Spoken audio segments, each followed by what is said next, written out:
I'm Nicole Lappin, the only financial expert you don't need a dictionary to understand. It's time for some money rehab.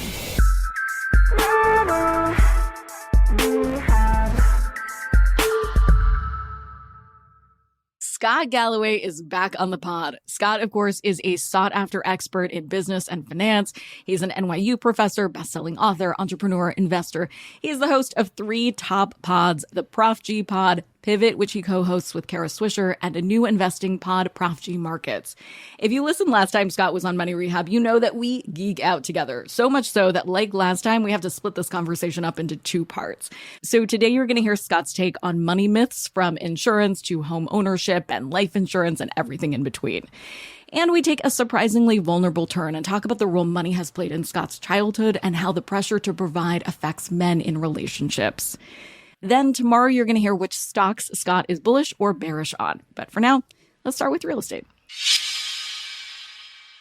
Welcome back to Money Rehab. Nicole, it's always good to be with you.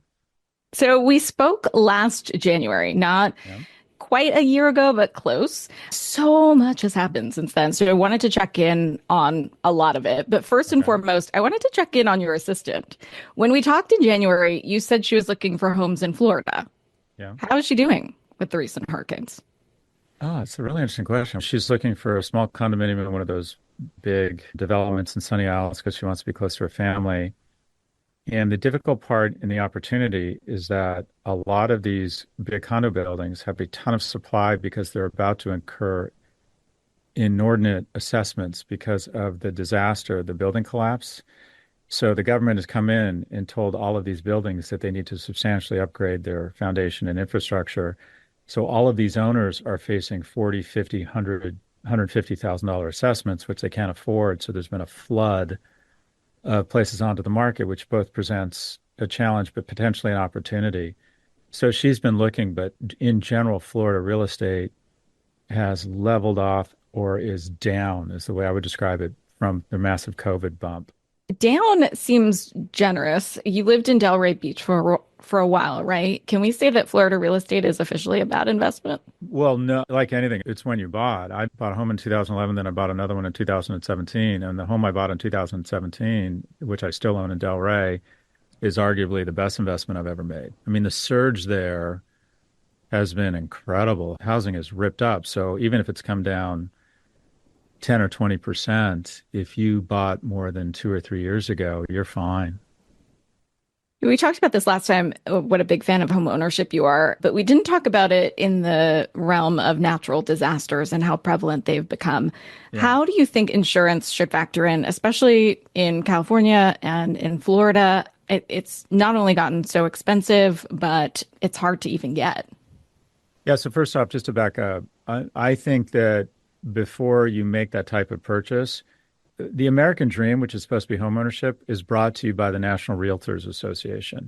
For a lot of people, It turns into the national nightmare. And you should not grow up thinking that you're not an adult, or that you can't mate, or you can't be a real American unless you own a home. That's just not true. I think everybody should read your content or reach out to people who understand finance and taxes and mortgage rates as well or better than you. Because in some regions, it's all about kind of yield, right? So in some regions where if you can come up with a down payment, and sometimes there's first-time home buyers loans, it just makes all sorts of sense to buy a home. In places like San Francisco or New York, when you do the actual math, in many cases, it makes sense to hold on to that down payment, put it into the market, and not put all of your money into a home because it's more economical to rent. So I don't think it's a foregone conclusion. I just started a podcast called Raging Moderates with a woman named Jessica Tarloff, How many podcasts do you have now? To resist is futile, Nicole. I'm trying to catch you. I have 3. You have 3 too, right? That's right. Yeah. But Jessica was saying that her and her husband, and they make a very good living. He works at a hedge fund. She's a kind of a cable TV star. They decided, rather than spending $5, $7, $10 million on a place in New York, which is the kind of place they would want to live in, and that sounds like a lot of money, but it doesn't get you a ton in Manhattan, they'd rather put that money in the market and keep it working than going all in on real estate. And my bottom line is, I want to say it's opportunistic, and you should definitely talk to people, because the last thing you want is at a young age to be house poor, constantly struggling to make your mortgage, and then 2 years later you find out you bought at the top and you're down 30%, and it's just every day you walk into a place and you just feel depressed and discouraged. So now with respect to insurance and what you're talking about, it's a huge issue. And insurance is a couple things. One, if you need that sort of insurance against a potential financial disaster, insurance is a must. And in some areas, you just can't get it. Having said that, and I'm curious what you think of this, I don't have insurance. I don't have health insurance. And And you people, don't have any insurance? almost none. Yeah, I might buy some insurance to qualify to get into what's called an insurance directed fund, such that my short-term gains can grow tax deferred, but that's another talk show. But I gave up my health insurance 7 years ago. I was spending about $50,000 a But year. you live in London, so you don't really need health insurance, right? I don't use NHS. I know I sound like a total douchebag here, but I have all You private do service. slightly, Yeah. but we mean like across the Small board. You have small cars, right? No car insurance? Well, you have to have car insurance. I don't own any cars. But health insurance, I used to have life insurance. I gave that up. I don't. Let's do the math. I gave up health insurance. I'm a narcissist, so I have to have the best gold-plated insurance plan for me and my family. Found that most of the time we were paying out of pocket. Insurance companies are really good at encouraging breakage. Wasn't in the network, no matter how expensive the insurance is. And once I got to a point where I can afford, let me be clear, this is a story of privilege. I can afford any health crisis. Anything that comes our way, I could manage. So I thought, okay, insurance is really for the big one. And so I gave it up. And in 7 years, do the math, I've saved $350,000. That'll buy a lot of health care. So yet again, insurance is another transfer of wealth from the poor to the rich. Because here's the thing, Nicole, insurance, 45 cents on the dollar goes to profits and administration. Meaning when you put $1 into health insurance, you're getting 55 cents back, unless you're really old, in which case you're getting more back and young people are subsidizing you. So I think insurance is a total racket. There's no business where you pay a lot of money and hope to never use the product. And if I had it to do over again, I just would have invested in and have gone to work for an insurance company. Every year they raise the premiums at about double the rate of inflation.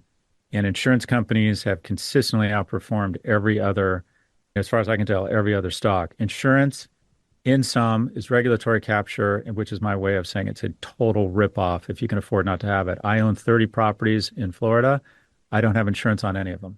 We did the math around a lot of different kinds of insurance and also concluded that it was a scam in a lot of cases where you could put money in an escrow account and then when you need it, go get it. I got in a car accident a couple of years ago and it was even hard for me to get any payout from what I paid in. And I had like fancy Chubb insurance and they just fought me to get the one payout that I needed. But homeowners insurance, I find that really interesting. Nothing in Florida. You have no homeowners policies on any of your properties.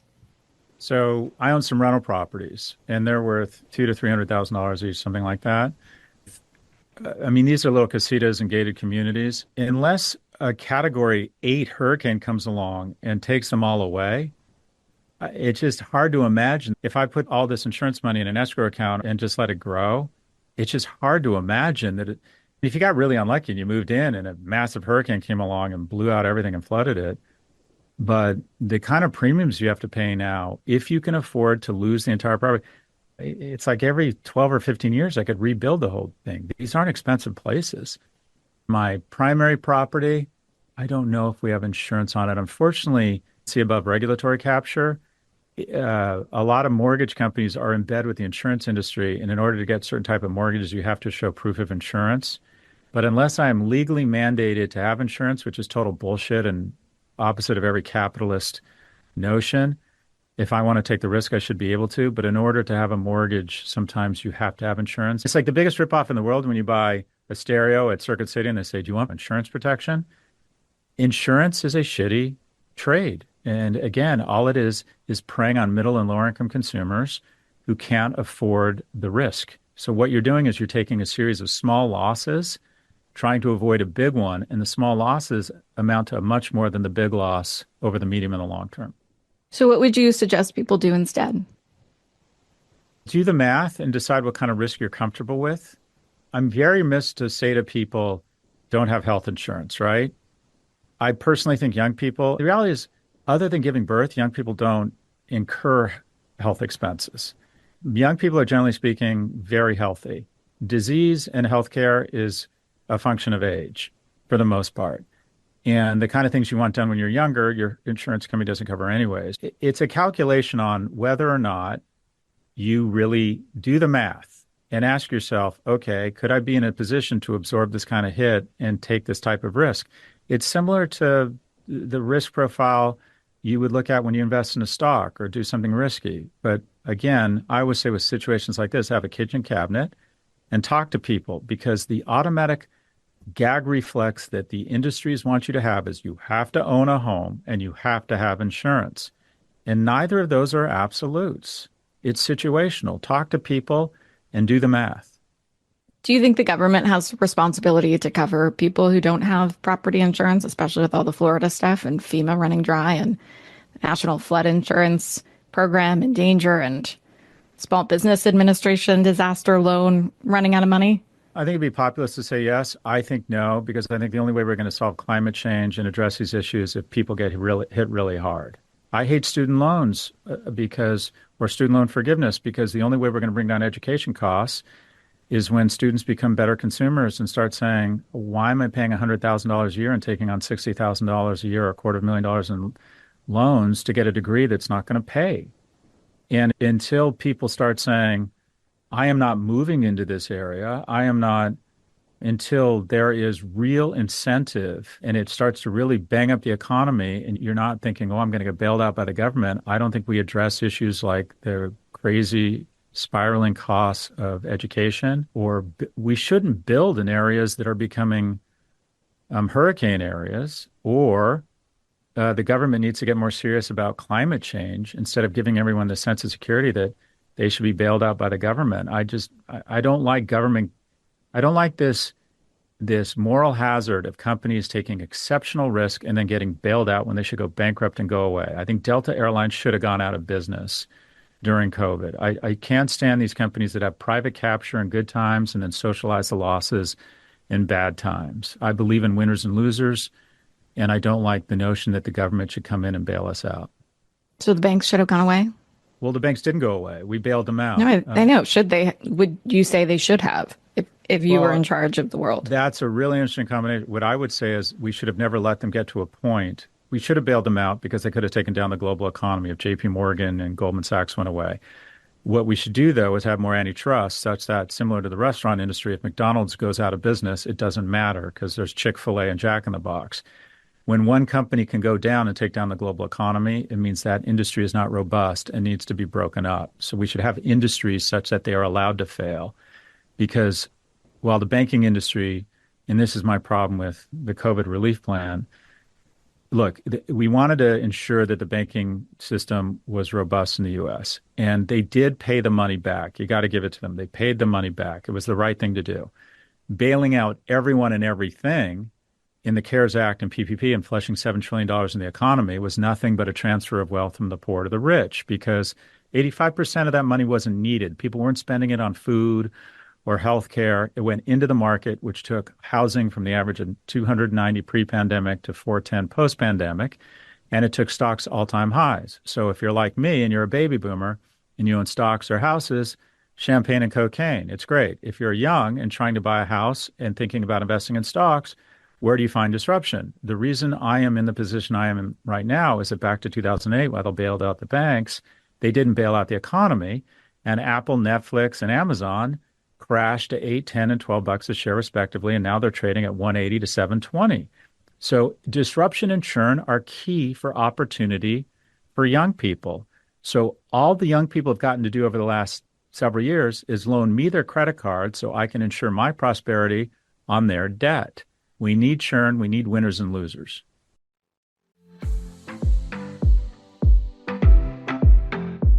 Hold onto your wallets. Money Rehab will be right back.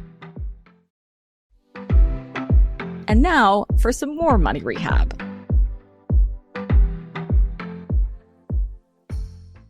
You're on this big kick about debunking financial myths or money myths out there. So we talked about home ownership. We talked about insurance. Are there other money myths that we take as gospel or we take as truth that we should be rethinking? The NBC, every hedge fund, every mutual fund, the entire financial services industry is a giant fucking grift.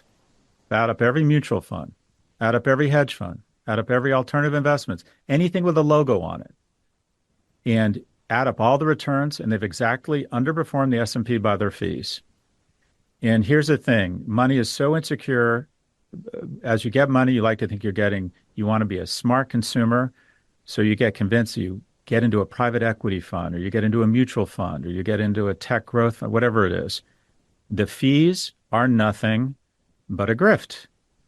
You should go into Vanguard low-cost index funds. The entire industry is nothing but preying on your ego. Well, you're smarter than everyone else. I went into this fund, or you went into this fund. SPY, low-cost index funds. And VOO. that's right. You've heard the data. Donald Trump inherited 430 million. If you just put it in SPY, it'd be worth 20 billion. Instead, he's worth 8 billion because he keeps thinking he can build golf courses and casinos and shit. Go straight into index funds. All of those fees. Jack Bogle from Vanguard did the math. A third of your returns are eaten up by fees. And there's a huge industry that depends on making you feel insecure or convincing you that you're smarter than your average bear and can pick stocks or pick hedge funds or pick mutual funds. No, you can't. I work with the absolute brightest people in the history of finance. My sum conclusion around working with the brightest people, academics and hedge fund managers, is the following. None of us have any fucking idea. That's the bad news. The good news is that with demographics and productivity and technology, generally speaking, over the medium and the long term, the markets are up and to the right, especially in America. We have rule of law, an incredible alchemy of capital, education, innovation. So here's what you do. You automatically find automatic savings. Find a way such that the money never gets into your hands, because 99% of us will fall victim or prey or be susceptible to the brightest people in the world and the best technology that will give us the exact best offer at the exact right moment and take all our spare cash. Figure out automated savings that are hopefully tax deferred or government matched or company matched, and put it in low-cost index funds. That is all you need to know. And then keep track of it. And when you get to a point of privilege and you have a lot of money and maybe 95% of your assets are in American funds, then maybe diversify internationally and make sure you can't get hit too hard, start diversifying. But this notion that anybody knows any more than the market, the S&P 500, is a lie, and it's one of the most expensive lies that's been fomented over the last 15 years with the emergence of the alternative investments community. I wish we could spread fee fertilizer. Totally agree. Can't beat the market, and all the Morningstar stuff is a bunch of BS. Well, 100%. And there's money. There's so much money in it. You will hear, I don't know what the bias is called, selection bias. You like to think that you picked the right fund, and you like to believe in heroes and that this person has outperformed the market. And occasionally they do. And Warren Buffett has outperformed the market. Basically, Berkshire Hathaway is an insurance company. And as information has become not perfect but accessible, it is very hard to create alpha or create any sort of advantage. There will always be well-publicized exceptions of really bright people. I think there are some instances, private equity, the top VCs that get the best deal flow, distressed credit, people who really go in there and really understand it. Yeah, I think some of those people can create alpha and outsized returns. Assume you are not one of those people. Most of us do not have access to those types of deals and deal flow. And people are going to prey, again, on your insecurities or desire to have a brand on your financial life. Just go into index funds. I want to get into the algebra of wealth. It came out after you were on the show the last time, but the last lie that we've been told, and I'd love your thoughts as we segue into your book, that money makes you happy or secure. Well, okay, so there's bad news, and that is money can buy happiness. And that is middle-income households are happier than lower-income, and upper-income households are happier than middle-income. The resting blood pressure of a kid in a low home that's suffering from poverty is higher than the resting systolic blood pressure of a child in a middle-income home. That's the bad news. Money can buy happiness. The good news is that it tops out. And that is once you get to a certain point where you have housing, can take nice vacations, pay for your kids' school, absorb a healthcare crisis. And by the way, if you're living in California or New York, that's a shit ton of money. That's not easy. But once you get to that point, anything above that is just the law of diminishing returns.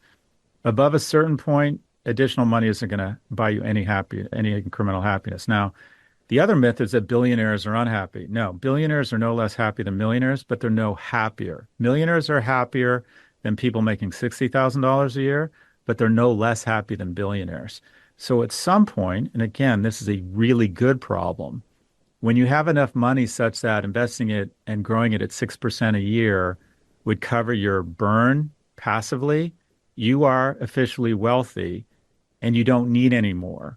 And this notion that you need to keep growing that number to get happier, no, it's not going to get you any happier. What you need to start focusing on is a series of experience and activities that make you closer to the people you care about and foment and solidify deep and meaningful relationships. Daniel Kahneman's work on this, above a certain level, you don't get any incremental happiness, which kind of lends itself, quite frankly, to just a crazy incremental tax rate once you get above, say, $3, $5, $10 million a year, because the person you're imposing that super tax on, you're not really taxing their happiness.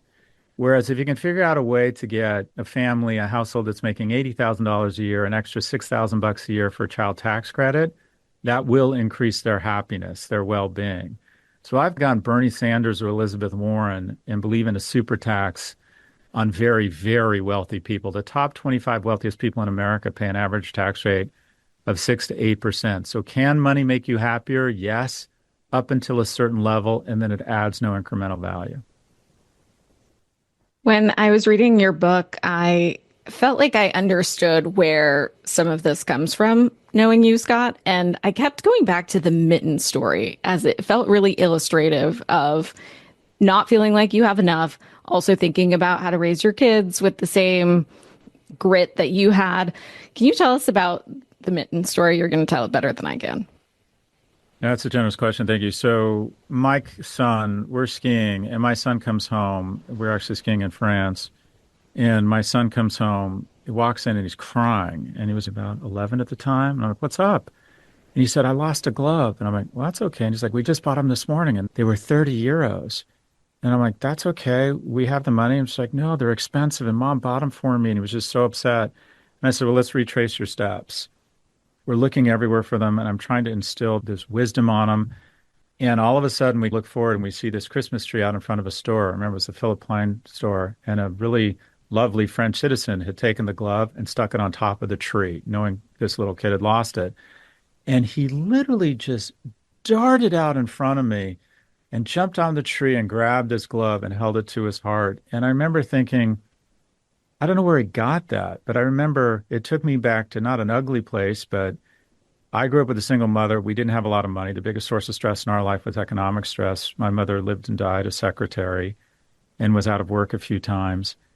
And I remember my son is like me in that he's always 5 minutes away from losing everything. And I lost a jacket. I came home. My mom was pissed off, but dealt with it. We went to JCPenney's and said, this is your Christmas present. It was like October. Jackets were 33 bucks. And then 48 hours later, I promptly lost that jacket. And I remember being at home, digesting my stomach, waiting for my mom to come home. My mom came home, and I immediately blurted out, I lost my jacket. It's okay. We're going to be fine. And my mom came over, and she was very stressed out, and she did something that was so unusual. She took her fist, and she started pounding on my leg.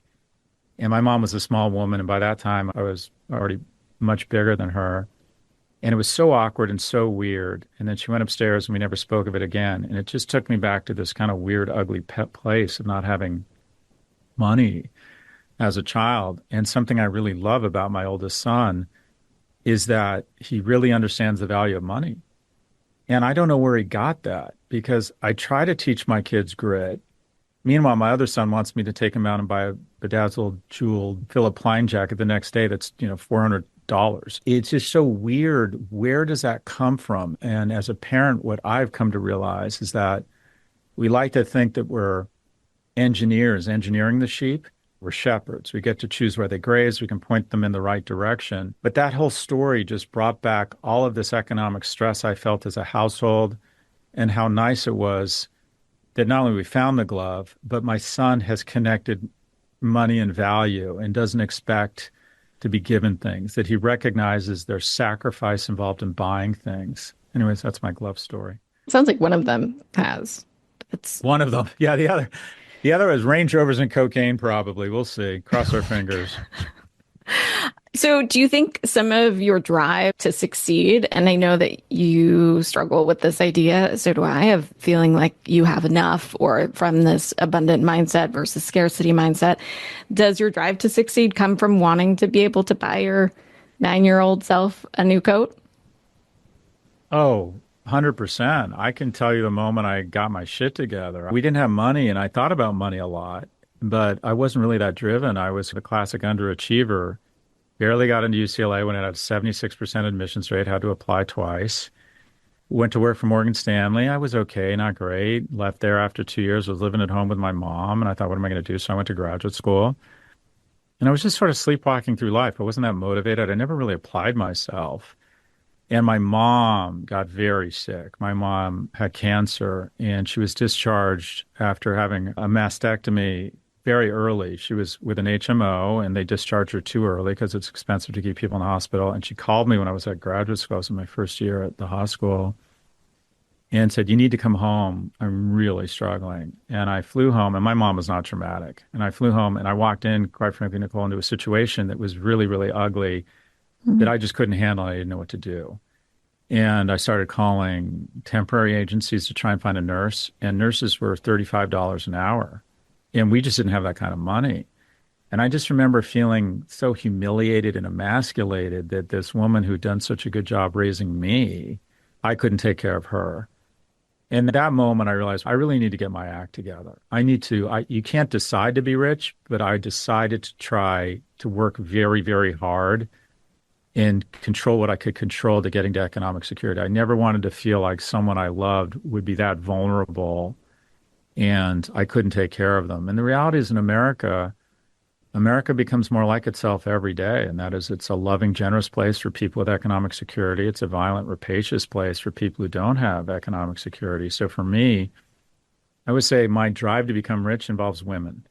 One, I wanted to take care of my mom, and this is less aspirational, but it's true. I also noticed amongst young men that guys who had their shit together economically had a larger selection set of mates than they deserved. And I figured out, okay, I want all of those things. I want to be able to take care of the people that I love, and I want to be more attractive to women. And I realized how weird that sounds, but I connected the dots very early and was very driven economically. I didn't start companies to save the world or to follow my passion. I started companies to get economic security. And I was willing to make the trade-off. I did very little but work for 20 years. It cost me my first marriage. It cost me my hair, and it was worth it. You're rocking a bald head like no other, Scott. Go on. So I think you're crushing it. You talk a lot, and I appreciate this, that you talk about the factors setting young men up to fail right now. And money plays a huge role in that. It played a huge role for you. The pressure to be a provider is still really gendered. We had a producer on this show who was dating a woman who dumped him because he didn't make enough money. I've never seen that the other way around. That financial stress obviously really affects self-esteem in men. How do you think financial pressure affects masculinity and vice versa? I really appreciate you asking this because we don't want to have an honest conversation about it. And that is, economic independence is really important. And no group has ascended faster globally than women. Women are more likely now to be seeking tertiary education globally. And when you take into account there are a lot of societies that don't want women in school, that is extraordinary. We're going to have 3 female college grads for every 2 male college grads over the next 5 years. More women in America, single women own homes now than single men. That's wonderful. In urban areas, women under the age of 30 are making more money than men. And we should do nothing to get in the way of that. Economic independence is important for women. Men are coming off the tracks. They are not attending college. A lot of the jobs that traditionally served as on-ramps to a middle class or financial security have been outsourced. They're spending too much time alone. They're 4 times as likely to kill themselves. They're 3 times as likely to be addicted. They're 12 times as likely to be incarcerated. And the externalities of that have impacts on women. One, the country and women aren't going to flourish as long as young men are floundering. And 2, in the mating market, and we don't like to talk about this, but women, generally speaking, and there's a lot of research around this, are attracted to men for 3 reasons, and I'll go in reverse order. The third is kindness. You want a partner who's going to be kind. Women, generally speaking, might be attracted to assholes in the short run, but over the long term, there's evidence showing they want someone who's kind. Number two is intellect. Guys who make good decisions, people think they'll make good decisions that will benefit me and my children when I'm most vulnerable and make just good decisions for the family. And by the way, the fastest way to communicate intellect in a mating scenario is humor. And then, but number one is their ability to signal resources. Now, what does that mean? It doesn't mean you have to be rich at that moment. It means you have to have your act together. You have a plan, you're serious about money, and you give the impression that you will be economically secure. 3 in 4 women state that economic viability is key to a mate. It's only 1 in 4 men. Essentially, men don't really care. Women care a lot. Marriage is becoming a luxury item, and that is 3 in 4 men in the upper decile of income earners get married. Only 1 in 3 or 1 in 4 men in the lowest decile have the opportunity to get married. So we don't like to talk about this, but men mate socioeconomically horizontally and down, women horizontally and up.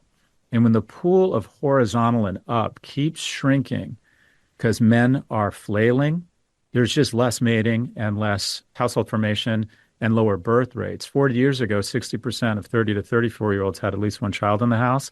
Now it's 27%. And how many times, and I'd love to get your feedback on this, have we heard, I know all of these great women, high character, professionally shit together, attractive, and they can't find a man. Here's the thing. They can find a man. They just can't find a man they see as viable. They can't find a man they want to mate with. And so it is creating this crisis and loneliness.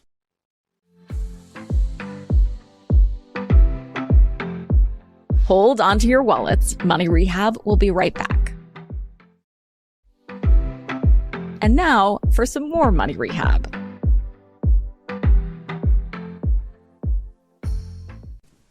Men feel as if they don't have any mating opportunities. There's this income or what I call mating inequality, and that is women, generally speaking, are very drawn to the same man. And when they're on dating apps where you can't express humor, smell, pheromones, kindness, it becomes all about resources and height, quite frankly. And the top 10% of men, it's never been better, but they can engage in what I call Portia polygamy, where they can have a date every night, but that doesn't encourage good long-term behavior from them. And generally speaking, the bottom 90 of men on dating apps get almost no play. A man of average attractiveness has to swipe right 50 times to get one match. And if he matches with 5 women for coffee, 4 will ghost him. So he literally has to swipe right on 200 to 250 people to get one coffee. And when men without the prospect of a romantic relationship, let me start with the positive. Women, when they don't have a romantic relationship, are much better at finding and giving love across other relationships and channeling some of that energy into their career. Men, without the prospect of a romantic relationship, stop showering. They stop having a plan. They engage more in risky activities. They become much more prone to misogynistic content. They become much less likely to believe in climate change. They become susceptible to conspiracy theory. They start blaming immigrants. They start blaming women. They become really shitty citizens. I think a lot about struggling young men, how some of the wonderful things that are happening for women in concert with some of the sociological, biological, and economic factors hurting young men is creating a crisis in loneliness. And I think it's a big issue for our country. I'd be curious to hear your thoughts. Well, I'm curious, you're seeing this as you raise 2 boys, right? Like, how are you seeing this manifest with them? How are you showing them to develop emotional relationships, maybe in non-romantic ways, in the world of social media, which I know you don't want them on, but you talk in the book about wealth porn. We're seeing ads disguised as content. We're seeing it just bombarded, comparing ourselves like never before. How much do you think that plays a role in this epidemic that we're seeing? It plays a huge role. First up, men are much more susceptible to addiction. And also they're less mature. Their prefrontal cortex literally matures later than a woman's. And what you have is the deepest pocketed, most talented companies in the world are all trying to give young people, and especially young men who are more susceptible to it, the belief or the myth that they can have a reasonable facsimile of life on a screen with an algorithm. You don't need friends. You can go on Discord and Reddit. It's hard to get friends, right? Well, you don't need to. You can find people with similar interests on Discord or Reddit. You don't need the rejection and effort of trying to make money and going and putting in a tie and interviewing and maybe starting at the bottom. You can make money trading stocks or crypto on Robinhood or Coinbase. You don't need to go through the effort and humiliation, quite frankly, of trying to get a plan together, get to the gym, be attractive, find someone to help you dress, approach strange people, express romantic interest, and court a woman. That shit's hard. The reason why romantic comedies are 2 hours and not 15 minutes is this shit is hard. And why do that when you have you porn? And so you have guys who have literally sequestering to a screen in their parents' basement that aren't engaging in life. And a lot of those skills around trying to get a job, trying to get a girlfriend, trying to make friends are key to professional success. Show me someone who has a lot of friends. Show me someone who interviews well. Show me someone who can meet a strange woman at a bar. I'm going to show you someone who develops the skills to be successful professionally. And these guys then get affirmation that they have no worth from the female community online, which has greater inequality than Venezuela around income inequality in terms of everybody wanting the same person. And they come off the track. So there's definitely social media has ramped up politicization. It's yet another reason that women and men, when I was dating in my 20s and 30s, for the life of me, I couldn't tell you what the political views were of anyone I dated. Now men are getting more conservative, women are getting slightly more progressive. So it's yet another reason that people cross each other off their list. And I worry that young men are not going out, not engaging in society, becoming sequestered, becoming lonely, becoming out of shape, becoming professionally and romantically unviable. And I think it hurts men, I think it hurts women, and I think it hurts society. And I think a lot about how do we level up young people. I don't think you can just target men. I think it would be too politicized. But I'm involved in a program at UCLA and Cal where you can get, it's not a traditional four-year degree, but a certification in vocational programming and cybersecurity, entrepreneurship, specialty construction, because there's a lot of great job on the mainstream economy. We all knew that guy in high school, wood shop, metal shop, and auto shop, which, by the way, have all disappeared, who knew how to fix cars. Well, guess what? That person can make $80,000 to $120,000 a year out of high school installing energy-efficient HVAC. We're going to need a ton of people who have specialty construction skills for all these nuclear power plants that are being fired up again. So I worry a lot about young men because if they're not economically viable, they're less attractive. And women, effectively, 50% of women say they won't date anyone shorter than them. I bet it's more like 80% because it's an uncomfortable thing to own up to. Most women will not date a guy who is shorter than them financially. They're just not attracted to them. And so it is important that we level up men emotionally and economically. And if you look at divorce rates, the majority of it can be reverse engineered. 70% of divorce filings for women, and I would argue the majority of them can be reverse engineered, not to a lack of shared values or infidelity, but economic stress. And that is the guy has a breakdown, the guy loses his business, the household has economic trouble. And those HVAC jobs, Scott, are now coming back. They're you 100%. Saw these articles in the Wall Street Journal. It's becoming sexy. PE firms are snatching them up, the plumbing firms and whatnot. So maybe we could see more. What I'm saying is, as parents, we got to stop shaming our kids. I don't know if you've been into any of these parties, but there's like a hush tone. Oh, I don't know if you heard, but Bobby dropped out of Rutgers. Oh no, Bobby's a failure.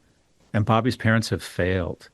2/3 of kids in our nation aren't going to end up with a traditional four-year degree. Does that mean 2/3 of our kids are losers and 2/3 of households have fucked up? No, we need to stop shaming. There's huge opportunity in the Main Street economy. Not 11% of LinkedIn profiles in the UK and Germany have the title apprentice. It's 3% in America. We've lost this apprenticeship structure, and I think that has disproportionately impacted young men. But you asked me what I was doing with my boys.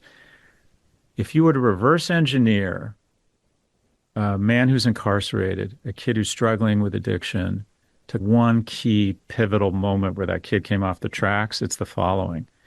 It's when he loses a male role model. We have the second most single-parent homes in the world, just behind Sweden.